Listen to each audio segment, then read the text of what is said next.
Hi guys, and welcome to another episode of Kabir Considers.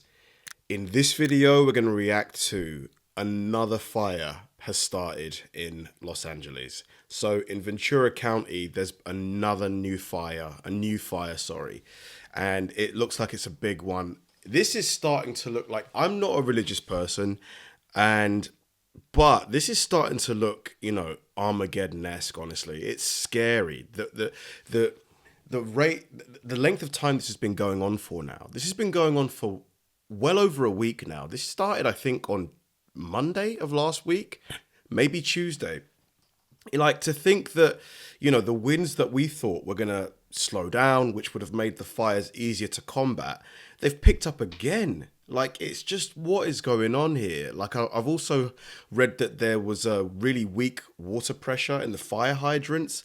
Like, why is that? Like, why couldn't they pump in water from nearby bodies of water or neighboring cities? What's going on in Los Angeles? We begin with breaking news in Ventura, where a new fast-growing brush fire is forcing evacuations tonight. Good evening, I'm Cher Calvin. And I'm Sandra Mitchell. In tonight from Micah, this is exactly what officials have been warning about, as dangerously strong winds threaten to cause more chaos for crews out there on the front of the fire lines. Let's go live right now to electrical tower, possible source of fire. Gil Lavis, he's overhead in multiple Sky 5 lawsuits filed. With the latest on the firefight. Gil. Sandra and Cher, you're looking at the fire here. This is in the Santa Clara riverbed. It all started just before 7 o'clock tonight. We hear that it may have started as a car fire that spread into the brush. As I come out to a wider shot, you'll see the road on the left-hand side of your screen. That's the 3300 block of Ventura Road near the 101 freeway. That's where the car fire or the fire broke out tonight, and it spread into the Santa Clara River. It's burning towards the ocean right now and towards the Buenaventura golf course. Okay, so it sounds like it's away from people's homes, like residential areas. But it is burning out of control right now, about 10 acres. They have a couple of water-dropping helicopters on it. The good news is there's nothing really in its path other than some farmland, but that's not in the riverbed itself. It's to either side of it. You see one of the helicopters there passing through the screen. It is burning, like I said, out of control here in the riverbed. Yeah, a lot of fuel to be burned down there. And the water-dropping helicopters are coming in to making some water drops on this fire. But so far, it is remaining on fire and out of control as it continues to spread to the west, to the Pacific Ocean. But again, a lot of flame length. As the camera zooms out, you get a real size of the scale of this thing. Out here, and fire crews doing what they can on the ground to try to control this fire. But again, it's in the riverbed. It's not really threatening any structures at this point. And that's the good news, but look at the size of the brush out here. Very similar to what we saw earlier tonight when we covered the fire up in Yurupa Valley, where the firefighters were working. Very tall brush that's in this riverbed that's burning right now out of control. That's the latest overhead up in Sky 5. I'll send it back to you in the studio. All right, Gil, keep an eye on it for us there. And as we bring Vera. How do these fires compare to the ones in, was it Maui in Hawaii? Or like how, because those ones were really bad as well in terms of the damage caused. I think at this point they're comparable, aren't they, in terms of the sheer area that's been burned? And just to talk a little bit about the weather, obviously we knew that this was a possibility, and what kind of wind gusts are we looking at here? Yeah, well, at the moment, I've got the map to show you. So this is where the fire is taking place. And as you can see, as the winds are starting to pick up, they're getting a little bit stronger at this point. Now, the scary part is that this is in that zone where we have a particularly dangerous situation issued. So the National Weather Service has said, yes, this is where we're going to see the strongest gusts and the lowest relative humidity. The good news is that those conditions aren't slated to begin until about 4 o'clock in the morning. Do not drink. Why? So that is going to give them a few hours to try to get a handle on this fire before it grows or intensifies. But as you Or is it contaminated, or is it because they're using it to fight the fires? Heard Gil say it's going to be rushing towards the Pacific Ocean because the winds, as you can see, are out of the northeast, and as they push, they push towards the Pacific Ocean. So that at least is good news if there is going to be a fire here. But we are going to see the winds increase much stronger by the time we get closer to 4 o'clock in the morning, because overnight those winds are going to continue to intensify. I'll go ahead and show you the map that has the particularly dangerous situation, and as you can see, anywhere within this. Is there a way for California to like plan to mitigate against this? I can't think of one unless you install some kind of deep underground, high-powered sprinkler system like that covers the entire city of Los Angeles or the entire state of California.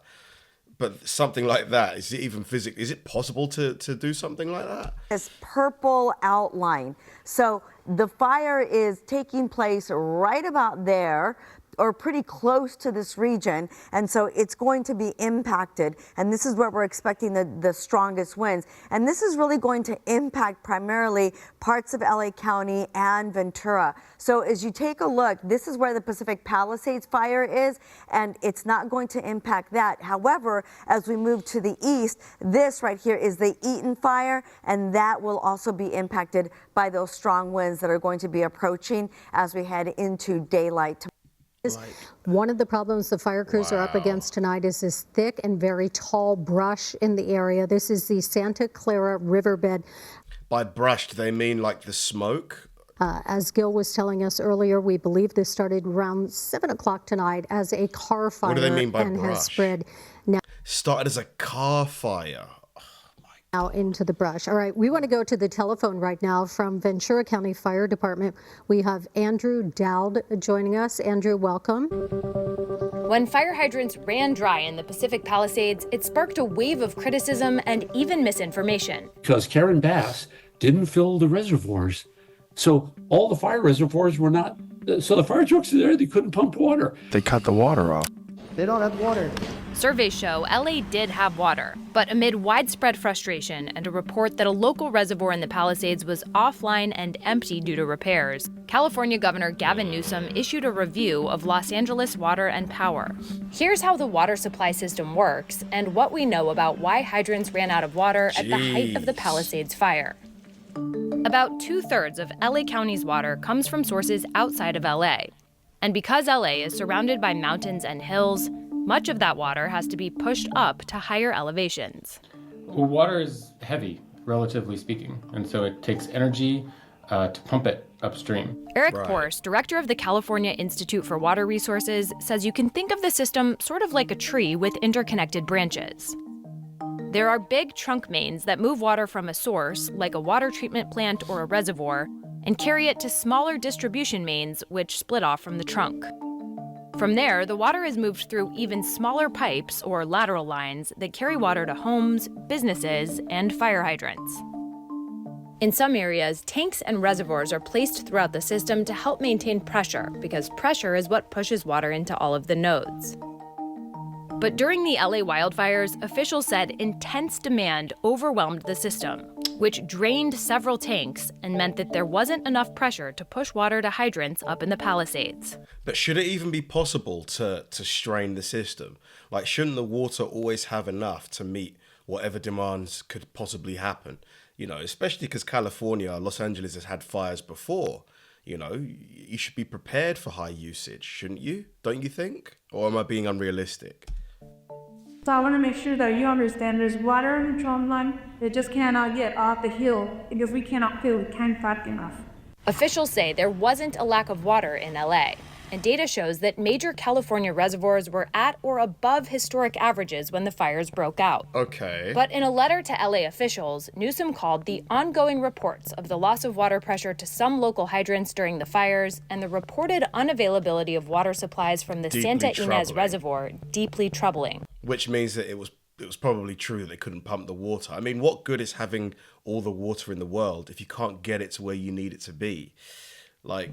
However, a former city official told the LA Times that given the severity of the fires, the area still would have experienced serious drops in pressure even with that reservoir. Those distribution systems aren't really designed to manage wildfire, especially wildfire that was spreading at this rate. Meanwhile, state officials are pushing back against claims that environmental policies caused LA to have water problems, as some blamed Newsom and the state's efforts to protect species like the Delta smeltfish by restricting the flow of some water to Southern California. You're just letting water run into the Pacific? Because of what, a fish that no one's heard of? Does anybody care about the smelt fish? Incoming President Trump posted he wanted to protect an essential...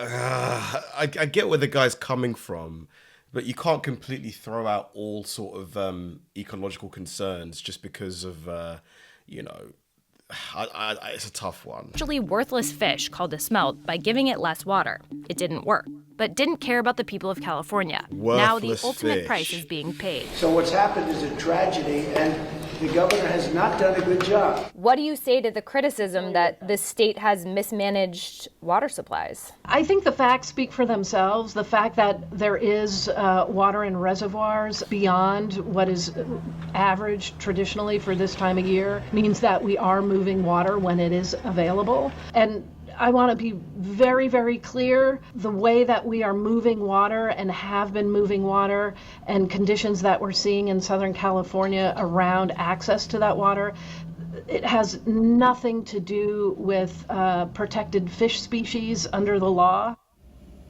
Yeah, the thing is, people are always going to look for someone to blame, especially if you've lost your house.